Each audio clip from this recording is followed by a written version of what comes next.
خوبصورت اللہ رب العزت نے ہمیں انعام دیا کہ بغیر جنگ کے رب قدوس نے یہ خوبصورت مکہ مکرمہ کی فتح مسلمانوں کو عطا فرمائی۔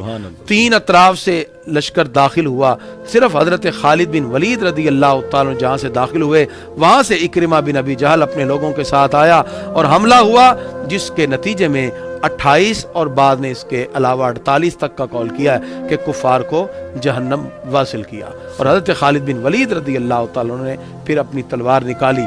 اس طرح 3 اطراف سے مسلمان داخل ہوئے، پھر آقا دو جہاں صلی اللہ علیہ وسلم بھی ایک طرف سے داخل ہوئے۔ حال کیا تھا بخاری شریف میں موجود ہے، آقا علیہ السلام نے اس دن سیاہ رنگ کا امامہ پہنا ہوا تھا، یہ فتح کی علامت بھی تھی۔ آقا علیہ السلام کا سر مبارک اتنا جھکا ہوا تھا کہ اونٹ کے کجاوے کے ساتھ آپ کا سر مبارک لگ رہا تھا۔ عاجزی کے ساتھ داخل ہوئے، انکساری کے ساتھ داخل ہوئے، اور نبی کریم صلی اللہ تعالی علیہ وسلم آپ اسی طرح صحابہ کرام کے ساتھ چلتے چلتے جب حرم شریف میں داخل ہوتے ہیں تو نبی کریم صلی اللہ تعالی علیہ وسلم نے بیت اللہ شریف کا طواف کیا۔ آقا دو جہاں صلی اللہ علیہ وسلم نے بیت اللہ شریف کا دروازہ کھلوایا، اندر داخل ہوئے۔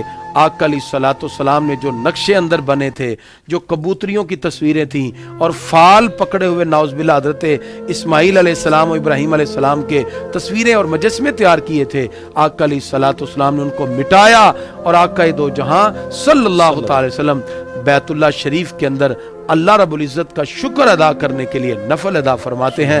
پھر نبی کریم صلی اللہ علیہ وسلم باہر تشریف لائے، 360 بت نصب تھے۔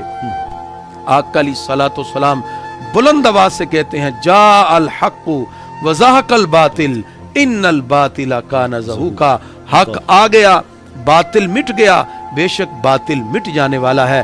ان بتوں کو توڑ دیا گیا اور اٹھا کے باہر پھینکا۔ ایک صحابی مقام ابراہیم کا پتھر اٹھا لائے، عرض کیا پیارے آقا سارے بت توڑ دیے، ہم اس پتھر کو بھی باہر پھینک دیں؟ فرمایا نہیں، یہ سارے پتھر تو غیر اللہ کے تھے، یہ پتھر تو ابراہیم خلیل اللہ کا ہے، اس کو پھینکا نہیں جائے گا۔